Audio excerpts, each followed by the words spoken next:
I am an old man, and I happen to be at an age of, memory and remembering whatever September 11th, 2001 took place 24 years ago. I was in high school, and obviously it was a devastating day. It was a crazy day. It changed this world mightily, not just here, but obviously around the globe as a whole. And what I remember about that, and we will never forget all the lives that were lost and all the badasses that ran towards fire and buildings collapsing, and the heroes that stepped up amongst us in the middle of the crazed, terrible chaos that was taking place in our biggest city. And then I'm from Pittsburgh. There was a plane that went down outside of our city, and then obviously the Pentagon had a plane hit it as well. And it was just a bunch of news, and it was crazy. I don't think any of us fully understood what was happening, but I do remember on September 12th, 2001, it felt like our entire country, no matter what you believed, no matter where you were from, we were all together as one. We're unified more than I think I've ever witnessed in my entire 38 years of existing. And I think that is something that a lot of people that were able to live through it, who,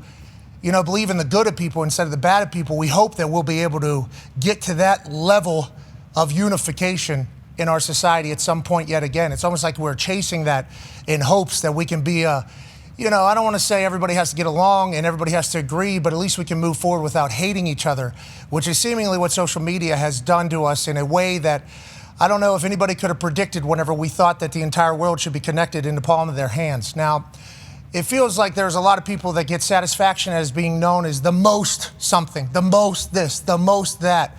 And whenever people try to compete on who's the meanest to the other side of the aisle, I think you're going to inevitably run into some chaos happening in our world.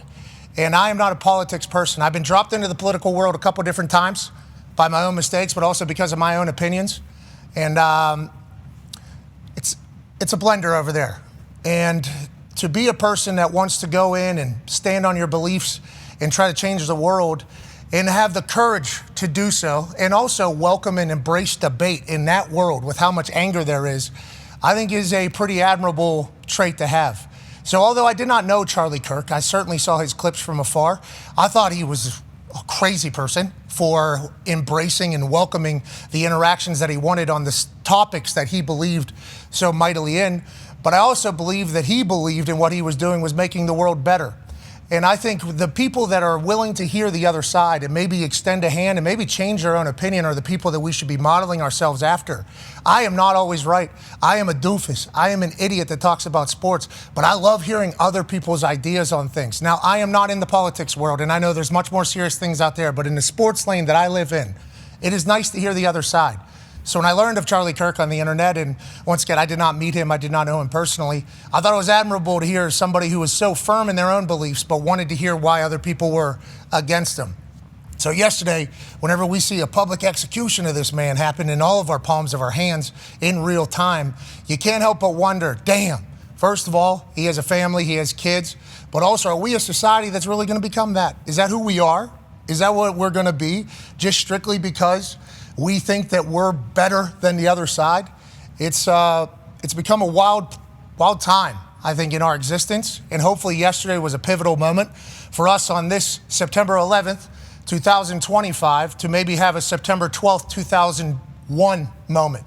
So that's my thoughts, positive vibes, prayers to his family and friends that are in there. But also I hope to our entire society, like, you can disagree with people.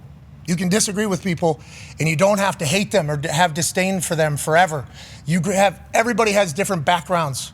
I grew up in Pittsburgh, Pennsylvania. Somebody that grew up in Miami or South Florida is going to have different views on shit, I would assume. Somebody that grew up in Compton, California, who I've had the chance and opportunity to hang around and get to know people, probably have a little bit of a different view on things than maybe people that grew up in Columbus, Ohio. I mean, we're never going to all agree, but we all have to exist, and we might as well try to shake the hand and hear from the other side more so than try to fight them every single time. And I think even though you might not have believed in or felt the same way that Charlie Kirk felt about a lot of things, and I'm not saying anybody on this set agrees with everything that anybody believes in this whole world, we can't just hate people forever because we disagree with one thing or two things that they feel. We got to move forward. We're in this thing together. Team on me. Team on three. 1, 2, 3. Team. Our jobs are to distract people from the real world and kind of make a little bit of levity and maybe let you know and kind of reconfirm the fact that there's good shit happening in this world. There's good people in this world. There's great things in this world. And although, one terrible thing, or yesterday, 2 terrible things happening, another school shooting in Colorado, obviously devastating, all this. I have a daughter, 2-year-old, think about it all. It's like there's also a lot of good happening in this world. And although these terrible things happen, we hope that they will all not happen in the future. We can still understand that what we're doing right now, we're lucky to be alive, and there's good people out there trying to make it better. We hope. And we wish them all good luck. And yesterday's a day that I think we're all going to remember forever.